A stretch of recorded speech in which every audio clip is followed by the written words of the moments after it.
जब लोग ये सवाल करते हैं, मैं अभी भी यहां क्यों हूं? अरे क्यों? क्योंकि मैं विश्वास करता हूं और यही सच्चाई है। मैं यहां जो हासिल करने की कोशिश की जा रही है, उस पर विश्वास करता हूं और मैं हमारे सीईओ पर खुद व्यवसाय से भी ज्यादा विश्वास करता हूं।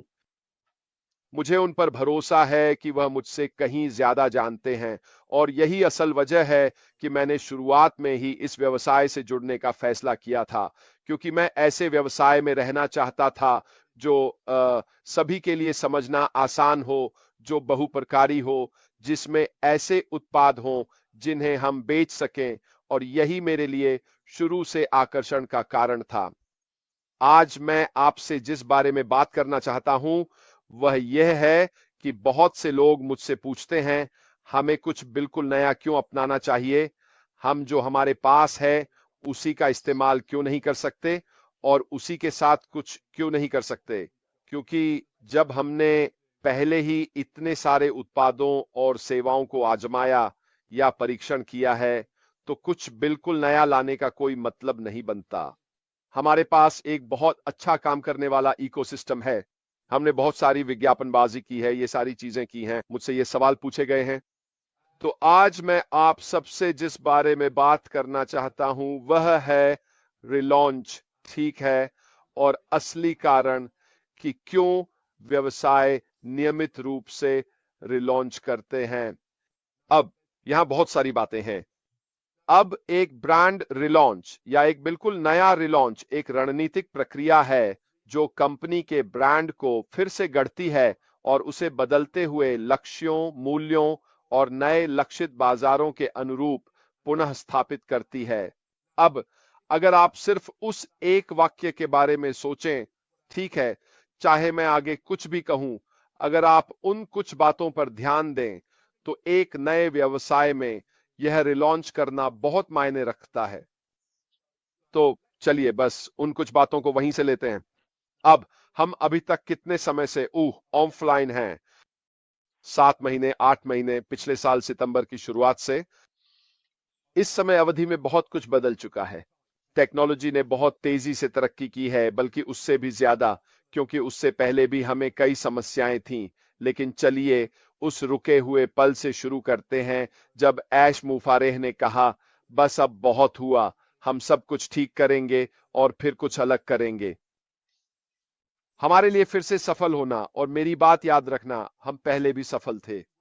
हम सभी ने देखा कि जब हमने पहली बार ओ कनेक्ट के साथ शुरुआत की और दरवाजे खुले तो चीजें कितनी तेजी से घटी। जितने लोग आए, जितने लोगों ने खरीदा, उससे हर तरह की समस्याएं पैदा हो गईं। यही सफलता है। इसे फिर से दोहराया जा सकता है, लेकिन यह तभी संभव है जब हम एक नए बिजनेस का फिर से लॉन्च करें। इस रीलॉन्च का एक और पहलू भी है जिसे हमें लागू करना होगा, और वह है पुराने मॉडल में हुई गलतियां।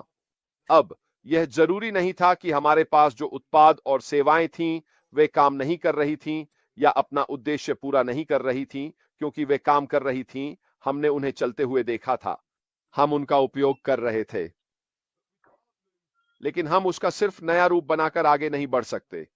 यह बिल्कुल नया होना चाहिए। सफल होने के लिए इसका फिर से लॉन्च होना जरूरी है। इसलिए रीलॉन्च करने के लिए आपको कई अलग अलग चीजों को शामिल करना होगा। यह एक रात में नहीं होने वाला है, और यही वह जगह है जहां कंपनियां जब रीब्रांडिंग पर विचार करती हैं तो वे यह देखती हैं कि उन्हें रीलॉन्च क्यों करना है। उन्हें यह ध्यान में रखना होता है कि क्यों। तो ये वे प्रकार की कसौटियां हैं जिन्हें आप पूरा करना चाहेंगे। यह केवल सतही बदलाव से कहीं आगे जाता है। यह ब्रांड के मुख्य तत्वों जैसे विजुअल आइडेंटिटी, संदेश और ग्राहक अनुभव की पूरी तरह से पुनर्समीक्षा करने की प्रक्रिया है। अब मुझे लगता है कि हम सभी सहमत होंगे कि हमने ऑन पैसिव के साथ ब्रांड को सही तरीके से स्थापित किया है। मुझे लगता है कि वह निश्चित रूप से कुछ ऐसा था जो हमारे बारे में दर्शाता था कि हम क्या हैं। यह कुछ अनोखा था। यह कुछ ऐसा था जिसे हमने पहचाना। यह सबसे महत्वपूर्ण बातों में से एक है जिसे आपको रीब्रांडिंग करते समय बिल्कुल सही करना होता है, कि आपका लोगो या प्रतीक चिन्ह या यहां तक कि आपके नए ब्रांड का नाम भी कुछ ऐसा होना चाहिए जिसे लोग आसानी से पहचान सकें। हम इसका क्या मतलब समझते हैं? अगर आप मैकडॉनल्ड्स कहते हैं तो आप अपने आप क्या सोचते हैं? आप जानते हैं वह बड़ा एम।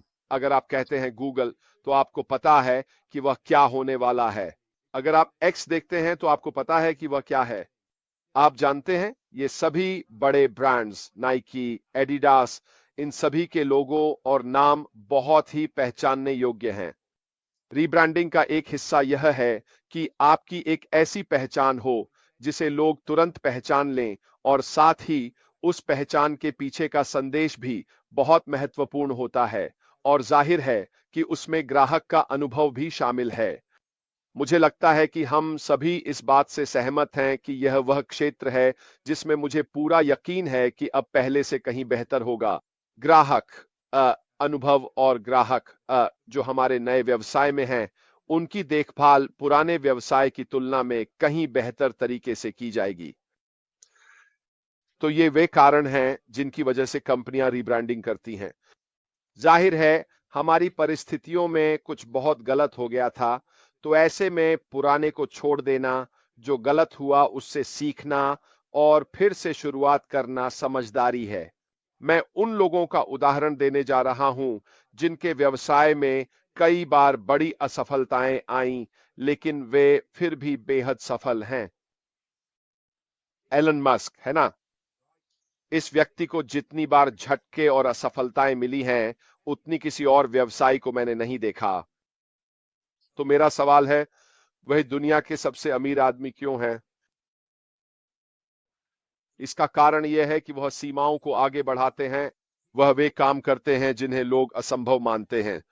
वह इसे अपना लक्ष्य बना लेते हैं कि वे वह कर सकें जिसे दूसरे लोग असंभव समझते हैं। इसी वजह से वह इतने सफल हुए हैं, लेकिन इसके साथ साथ इसमें असफलताओं का नकारात्मक पहलू भी जुड़ा है। उन्हें तो पिछले हफ्ते ही एक असफलता का सामना करना पड़ा था। उन्हें कई बार असफलता मिली है और भी बहुत कुछ हुआ है, लेकिन जब वह सही कर लेते हैं तभी असली बड़ी कमाई शुरू होती है। और यही वजह है कि वह दुनिया के सबसे अमीर आदमी हैं, क्योंकि कई कोशिशों के बाद उन्होंने आखिरकार सही किया। क्योंकि यह सब कुछ इतना नया है, इतना क्रांतिकारी है और बाकी सभी से बहुत आगे है, कोई और इसे कर ही नहीं सकता। इसलिए लोग उन सुविधाओं के लिए एलन के पास जाते हैं। देखिए उन्होंने स्टारलिंक के साथ क्या किया है, देखिए उन्होंने हेवी लिफ्ट रॉकेट्स के साथ क्या किया है, देखिए उन्होंने टेस्ला के साथ क्या किया है, देखिए उन्होंने पेपाल के साथ क्या किया था।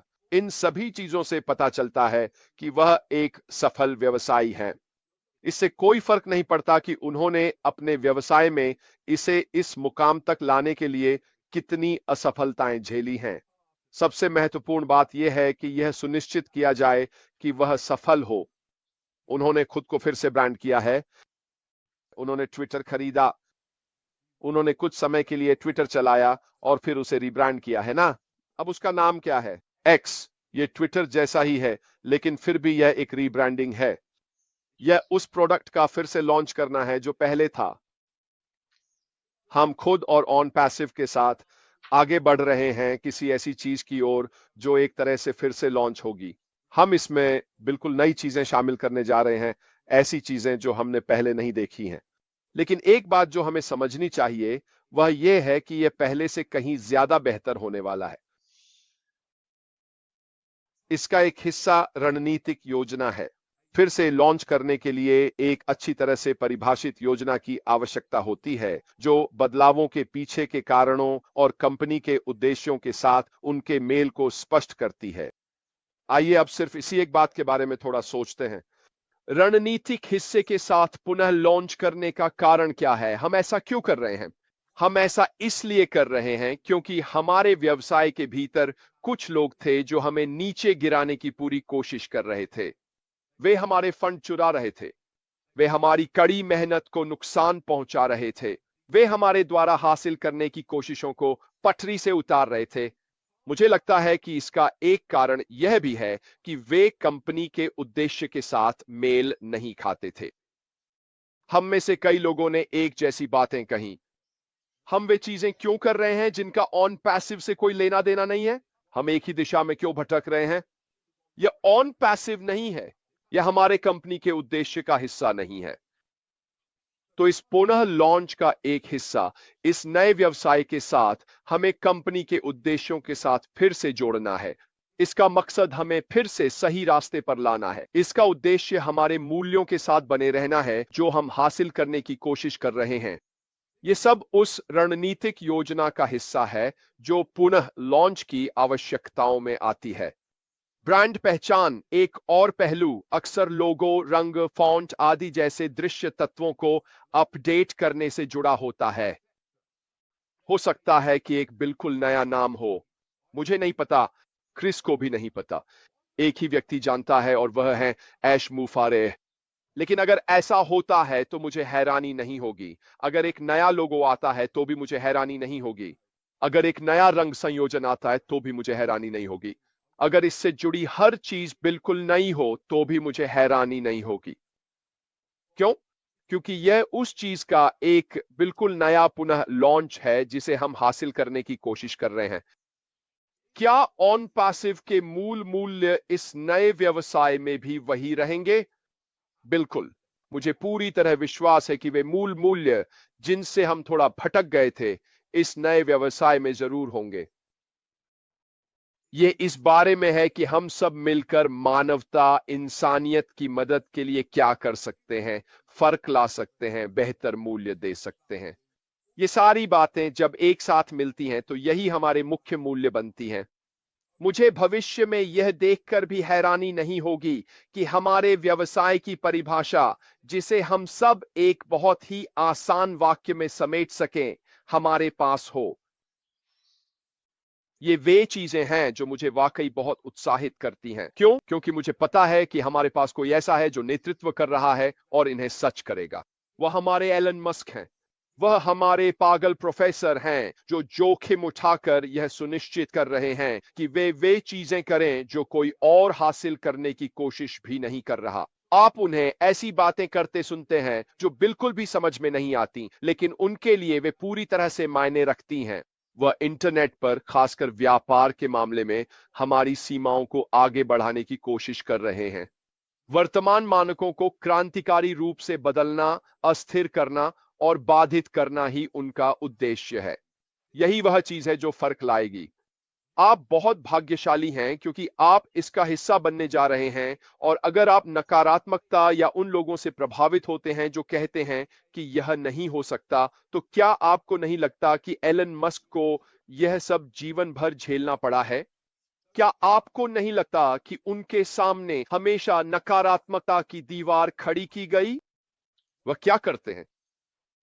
वह पलटकर सामने देखकर उनसे कहते हैं, अब देखो मैं क्या करता हूं। क्या आपको नहीं लगता कि हमारे सीईओ भी बिल्कुल वही कर रहे हैं? वह भी ठीक वही कर रहे हैं जो एलन मस्क ने इस नए बिजनेस को खड़ा करने के लिए किया था। हमें अपने ब्रांड संदेश और बाजार में उसकी स्थिति को भी फिर से परिभाषित करने की जरूरत है। यह हमारे नए बिजनेस में सफलता के लिए बेहद महत्वपूर्ण है। हमें अपने ग्राहकों के सामने पूरी तरह स्पष्ट होना होगा कि हम क्या हैं और कौन हैं। याद है, हम पहले बात कर रहे थे कि अब ग्राहक उन चीजों के लिए ज्यादा पैसे देते हैं जिनके मूल्यों की उनके खुद के मूल्यों से समानता होती है। हम रोजाना ऐसा करते हैं। मैं खुद भी ऐसा करता हूं। मैं अपनी सब्जियां स्थानीय फार्म शॉप से खरीदता हूं क्योंकि मुझे पता है कि वो ताजा हैं, ऑर्गेनिक हैं। वो ऐसे स्रोत से आती हैं जो मेरी कुकिंग की जरूरतों और इच्छाओं से मेल खाता है। इसीलिए मैं थोड़ा ज्यादा पैसे देता हूं। लोग हमेशा प्रोडक्ट्स या सर्विसेज खरीदते समय ऐसा ही करते हैं। अगर कोई चीज उनके व्यक्तिगत विश्वासों से मेल खाती है तो वे खुशी खुशी थोड़ा ज्यादा पैसा देने को तैयार रहते हैं। इसी वजह से आजकल बाजार में उस संदेश का होना बहुत जरूरी हो गया है। ग्राहक अनुभव। किसी भी रीलॉन्च के समय आपको अपने ग्राहकों के समग्र अनुभव को बेहतर बनाने का लक्ष्य रखना चाहिए। मुझे सच में लगता है कि हमने ऑन पैसिव इकोसिस्टम, ग्राहक सेवाओं आदि से बहुत सारे सबक सीखे हैं और यही वह मुख्य तत्व है जिसे हम नए बिजनेस में देखने वाले हैं, यानी ग्राहक अनुभव। लक्षित दर्शक, लक्ष्य बाजार और उसकी बदलती जरूरतों को समझना किसी भी सफल रीलॉन्च के लिए बेहद जरूरी है। मुझे लगता है कि हमने ये बात लगभग पूरी तरह से समझ ली है। हमें पता है कि ग्राहक क्या ढूंढ रहे हैं। हम उनकी जरूरतों को पूरा करने वाले हैं। याद है ऐश ने क्या कहा था? अगर उन्हें किसी चीज की जरूरत है तो हम उसे बनाएंगे। हमें पता है कि हमारे उत्पादों और सेवाओं के मामले में ग्राहक क्या चाहते हैं। हम ये सुनिश्चित करेंगे कि हमारे पास सबसे बेहतरीन, क्रांतिकारी और कम कीमत पर बेहतर मूल्य वाली चीजें हों। यही बात फिर से हमारे नए बिजनेस के उद्देश्य के साथ मेल खाएगी। और आखिरी बात यह है कि एक रीलॉन्च के लिए बदलावों की घोषणा और प्रचार करने के लिए एक व्यापक मार्केटिंग और संचार योजना की आवश्यकता होती है। अगर हम ऐसा होते हुए देखें जब हम आगे बढ़ना शुरू करेंगे तो मुझे कोई हैरानी नहीं होगी। मुझे हैरानी तब होगी अगर हमारे पास किसी न किसी रूप में कोई बड़ी बड़ी मार्केटिंग कैंपेन न हो या ऐसा कुछ न हो जो हमारा नया नाम, अगर कोई है, सबके सामने रख दे। यह भी रीलॉन्च के समय बहुत महत्वपूर्ण होता है। तो संक्षेप में, हम अगले चरण में जहां जा रहे हैं वह किसी विशेष कारण से और एक निश्चित उद्देश्य के तहत किया जा रहा है ताकि हम आगे की प्रक्रिया को बेहतर, यह इसलिए किया जा रहा है क्योंकि इसकी आवश्यकता है। यह इसलिए किया जा रहा है क्योंकि तकनीक आगे बढ़ चुकी है और हमें अपने उत्पादों या सेवाओं को वहां लाना और आगे बढ़ाना है जहां हम थे। इसे करना समझदारी है। अगर आप इसके पीछे के सिद्धांत को देखें तो यह तर्क संगत है। लेकिन सबसे महत्वपूर्ण बात यह है कि मैं पूरी तरह से मानता और विश्वास करता हूं कि जहां हम जा रहे हैं वह पहले से कहीं बेहतर होगा। परिवर्तन अनिवार्य है। हमें इसे अपनाना चाहिए और इसके साथ आगे बढ़ना चाहिए। अब और आपको इस बात को लेकर बहुत बहुत उत्साहित होना चाहिए कि वह हमें क्या देने जा रही है। नई दिशा उसे आने दो। ऐश माफारा को लाओ, उस नई दिशा को लाओ। हम सब इसके लिए उत्साहित हैं। पुरानी दिशा की बात करें तो देखो, मेरी कार उतनी अच्छी नहीं चल रही थी, वह 10 साल पुरानी थी। मैंने क्या किया? मैंने एक नई दिशा में कदम बढ़ाया और एक नया ट्रक खरीद लिया। सोचने का तरीका वही है। अगर कुछ खराब है तो आप उसे ठीक करते हैं। अगर आप आगे बढ़ रहे हैं और कुछ टूट जाता है तो आप उसे ठीक करते रहते हैं। अगर आपके रास्ते में जो भी चीजें आ रही हैं वे यहाँ वहां टूटती रहती हैं तो आप क्या करेंगे? क्या आप बस बैठकर रोएंगे? क्या आप इसके लिए कुछ करेंगे? ऐश माफारा ने बहुत मुश्किलों का सामना करते हुए कुछ बनाया है। हमारे लिए एक साधन, एक व्यवसाय तैयार किया है। कुछ ऐसा बनाया है जिसके बारे में मैं हर दिन बात कर सकता हूं, जो मुझे पूरी तरह से उत्साहित कर देता है। और रेड, मार्टी और बाकी सभी लोग भी इसके बारे में बात कर रहे हैं। हम यहां हैं क्योंकि हम उस पर विश्वास करते हैं जो वह कर रहे हैं। ठीक है? हम यहां हैं क्योंकि हम समझते हैं कि वह क्या कर रहे हैं। आप सब यहां हैं क्योंकि आप एक बेहतर जीवन चाहते हैं।